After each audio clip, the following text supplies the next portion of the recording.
California Governor Gavin Newsom and Florida Governor and Republican presidential candidate Ron DeSantis duked it out during a debate on Fox News. Now, there have been a lot of rumors, quite a bit of speculation about Gavin Newsom potentially entering the presidential race in a potential primary, considering the fact that Joe Biden isn't really doing so well in the polling. But in the context of this debate, he stayed true to what he's been saying repeatedly. He does not intend to run in this election. So it was a strange debate. It seems as though Newsom, despite what he's been saying, is running a shadow presidential campaign. And to be quite honest, as a Californian who has experienced the failure of his leadership, I don't want him to run for president. I don't want to risk him doing to the rest of the country what he has done to California. But with that said, I obviously do not have a high opinion of Governor Ron DeSantis either.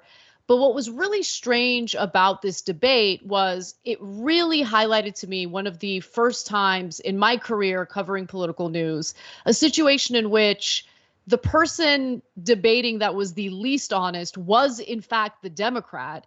Gavin Newsom lied about a whole host of things. I was actually surprised to see that some of the statistics used by Hannity in the context of this debate were actually accurate. I fact-checked his statistics because some of them were surprising to me, including a statistic having to do with the unemployment rate in California versus Florida. It's actually much higher in California versus Florida, and that probably shouldn't surprise me. There are a lot of job openings in this state. I'm uncertain as to why there are so many unemployed people, but we'll get to that a little later in a separate video. But for now, my general thoughts in terms of who won, it's hard to say because it felt more like watching two feuding middle school students as they're duking it out in the principal's office. They spoke over one another. They were very testy with one another. It really didn't feel as though this was an exchange of perspectives where they respected one another and wanted to have the audience or the viewer absorb what their different philosophies are in governing. In fact, it's funny because they might champion completely different policies, especially as it pertains to like culture war related issues. But in terms of style, in terms of substance, in terms of how much they respect one another, there were actually a lot of similarities there. And I'm not going to lie, it was a pretty unbearable debate to listen to. I'm going to go ahead and say that this one was a tie. I can't say that Newsom won this debate. I can't say that DeSantis won this debate. I think anyone who watches this is going to continue supporting who they already support.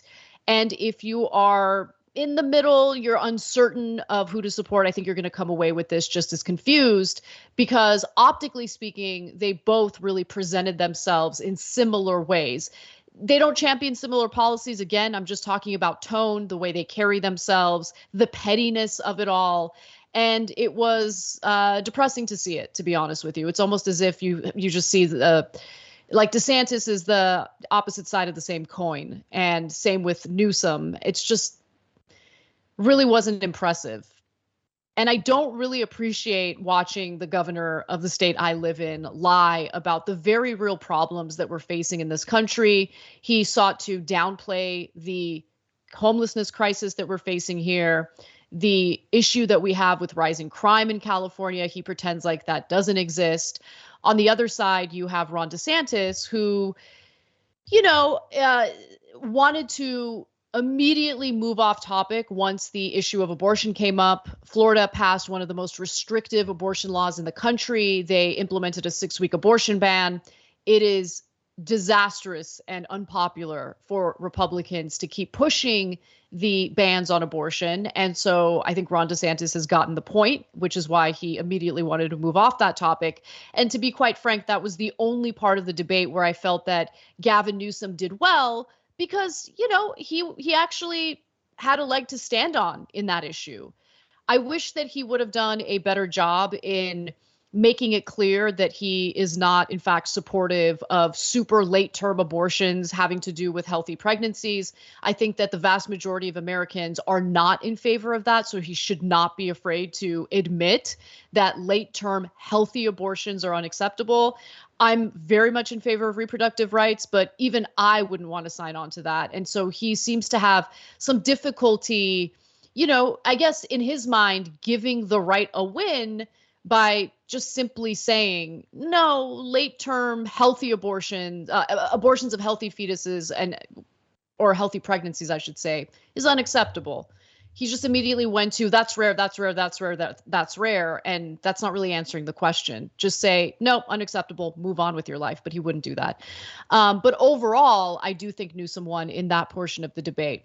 On homelessness and crime, I do think that Ron DeSantis, because Newsom is such a target-rich environment here, did really well. He was prepared, and it's not difficult to prepare for that portion of the debate. There's a ton of content out there, a lot of research about the problems that California is facing as a result of that. So DeSantis really did lean into that portion of the debate, and he did it from the very beginning. He focused on that heavily. And then finally, I would just say that what I think Newsom is also struggling with, and this is a difficulty in being part of the Democratic Party, is acknowledging the reality of Joe Biden's flaws. That includes his cognitive decline. Don't gaslight the American people and pretend as though an 81-year-old who has difficulty even remembering where he is, says on the international stage that it's his bedtime. Please don't tell us that he's better than ever and that he's totally not experiencing any cognitive decline. And these are just made up accusations by the right wing. We all see it. And when you try to make it seem as though you're untethered to reality, I don't think that's going to serve you well in a debate. At the same time, I think that he had difficulty in defending Bidenomics. He tried to lean into the low unemployment rate, which I think is fair. But where he really struggled was the reality of high gas prices. And I really don't think that Gavin Newsom should have struggled in that portion of the debate. Gavin Newsom should have done well in that portion of the debate. The problem is he would have to specifically attack fossil fuel companies to do well in that portion of the debate. Because as we all know, it isn't Biden who has control over gas prices. He could pressure other oil producing countries to produce more oil and thus produce more supply that'll get the cost of gas down.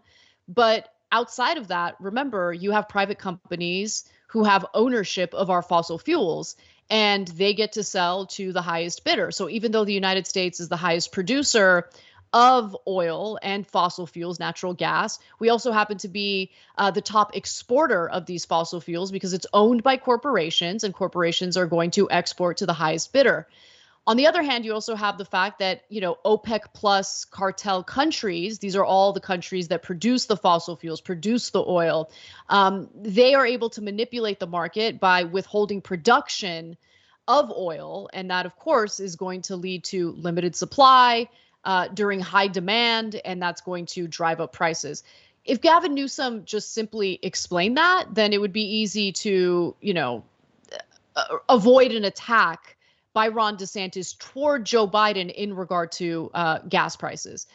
Outside of that, there were debates about the tax rate in California versus Florida. Florida has higher property taxes. However, California has state taxes, whereas Florida does not. And our gas tax is ludicrous because, just don't believe anyone who tells you that we have high gas prices here in California in an effort to respond to climate change. It actually has nothing to do with that. It's not a gas tax. The gas tax having to do with climate change. It's a gas tax where the additional taxes are supposed to go toward fixing our roads, improving our infrastructure. And if you live in California, you'll know that that's not happening. There's potholes everywhere. Our roads are in shambles.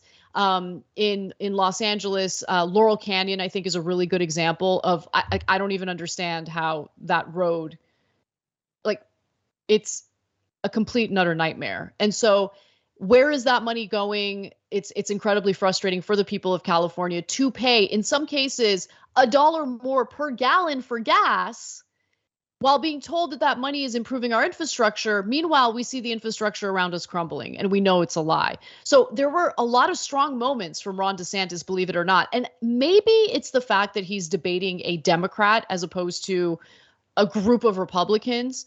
But I also felt that Ron DeSantis, for the first time in a debate, seemed a lot more comfortable. He seemed ready, prepared. The confidence he was exuding in this debate was so different from what I've experienced watching him debate Republican challengers in the Republican primary. I'm not a fan of DeSantis, but just optically speaking, I think that he seemed a lot better this time around. I wouldn't say that he improved to the point where he beat Newsom, but I wouldn't say that Newsom beat him either. It really was a tie in my mind. There were weak moments, there were a few strong moments, but overall, I don't think this debate is going to do anything to change the level of support either one of these individuals get. I think that those who love Newsom will continue to love him. Those who love DeSantis will continue to love him. And it really felt incredibly childish and juvenile at times, unbearable to watch at times. But there are specific issues to get into.